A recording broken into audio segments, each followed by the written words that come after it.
तो देखो, सलार का मतलब होता है नायक, जो पार्ट 1 और पार्ट 2 में रिलीज होगी, जिसमें पार्ट 1 का नाम है Salaar cease fire. Cease fire का मतलब होता है युद्ध विराम, शस्त्र विराम, पूर्ण विराम।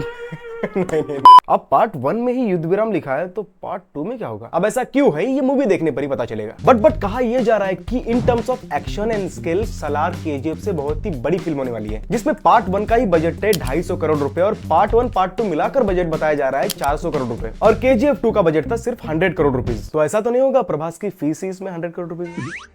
डायरेक्टर प्रशांत नील का ये पहला तेलुगु डेब्यू है, मतलब सलार एक तेलुगु फिल्म है और ये डब्ड वर्जन में रिलीज होगी हिंदी, तमिल, कन्नड़ा एंड मलयालम में, इसलिए सिंपली बोल सकते हैं pan India film. And Salaar movie Prashanth Neel and Prabhas के कोलैबोरेशन में बनने वाली पहली फिल्म है। प्रभास ने बात करते हुए सलार कैरेक्टर के बारे में बताया कि ये कैरेक्टर एक्सट्रीम वायलेंट है, इतना एक्सट्रीम वायलेंट कि प्रभास ने इससे पहले ऐसा कैरेक्टर कभी प्ले नहीं किया, लाइक डायनासोर। इसलिए तो वहां पर लिखा है the most violent man called one man the most violent. अब उड़ती उड़ती खबर ये भी आ रही है प्रभास इसमें ड्यूअल रोल प्ले करेगा, जिसमें से एक कैरेक्टर को एनिमीज ने घेरा होगा तो दूसरा कैरेक्टर उसको बचाने आएगा। बट कुछ रिपोर्ट्स तो ये भी बता रही है कि ये फिल्म प्रशांत नील की पहली फिल्म उग्रम का रीमेक होगी, लेकिन प्रशांत नील ने क्लियर करते हुए बताया ये प्रभास के लिए मैंने फ्रेश स्टोरी लिखी थी। अब देखो, कहा यह भी जा रहा है सलार में समंदर के बीचों बीच 20 मिनट्स का लॉन्गेस्ट एक्शन सीक्वेंस होने वाला है, जिसको शूट करने में ही इन लोगों ने 10 करोड़ रुपए डाल दिए थे। क्या बात है सर। आप लोगों ने भी नोटिस किया होगा सलार के टीजर में या फिर पोस्टर में सलार एकदम डार्क सेंट्रिक फिल्म लग रही है ना? तो हाँ, आप सही समझे हैं, डार्क सेंट्रिक थीम उन्होंने यूज की है, जिसे कहा जाता है डीसीटी टेक्नोलॉजी, और ये इंडिया की पहली ऐसी फिल्म बन चुकी है जिसने डीसीटी टेक्नोलॉजी का इस्तेमाल किया है। एज अ रिजल्ट हमको इसलिए ये फिल्म थोड़ी सी डार्कर दिखती है। ये बड़ी खुशी की बात है कि सलार का जो वर्ल्ड है ये बहुत ही बड़ा, बहुत ही यूनिक एंड बहुत ही नया है, जिस तरीके से गेम ऑफ थ्रोन्स था। तो इस मूवी को कम समझने की भूल से भी भूल मत करना। After his biggest flop Saaho, Radhe Shyam and Adi Purush, सही बात है, जिसमें प्रशांत नील ने खुद बताया था कि प्रभास के लिए स्पेशली वो बहुत ही बड़ा वाला क्लाइमेक्स सीक्वेंस शूट करने वाले हैं, और खबर ये भी आ रही थी उसको शूट करते टाइम पर प्रभास को इंजरी हुई थी। अच्छा,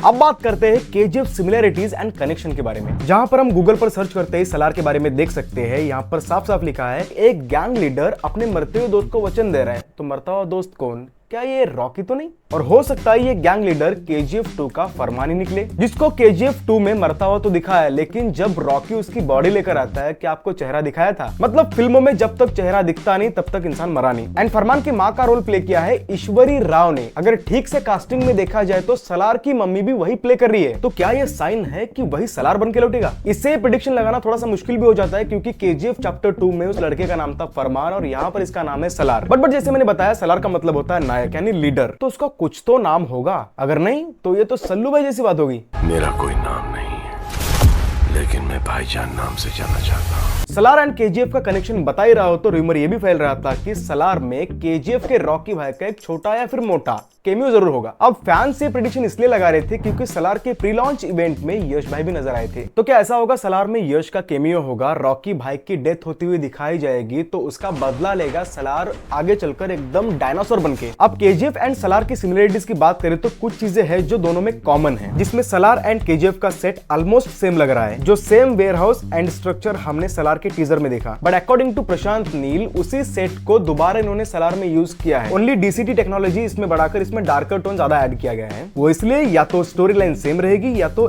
एरा डिफरेंट रहेगा। दोनों फिल्मों में कॉमन है, फिल्म के डायरेक्टर प्रशांत नील, प्रोड्यूसर है होम्बाले फिल्म्स, म्यूजिक भी रवि बसरूर ने ही दिया है एंड सिनेमाटोग्राफर भी भुवन गौड़ा ही है, जो फैंस का एक्सपेक्टेशन और ज्यादा बढ़ाती है। बात तो सही है। तो ये थे सलार मूवी के top secrets with KGF similarities and connection. तो कैसे लगा कमेंट में जरूर बताना और जाते सब्सक्राइब करके जाना। मिलता है अगले वीडियो में। मैं हूं अजय कुमार, बाय।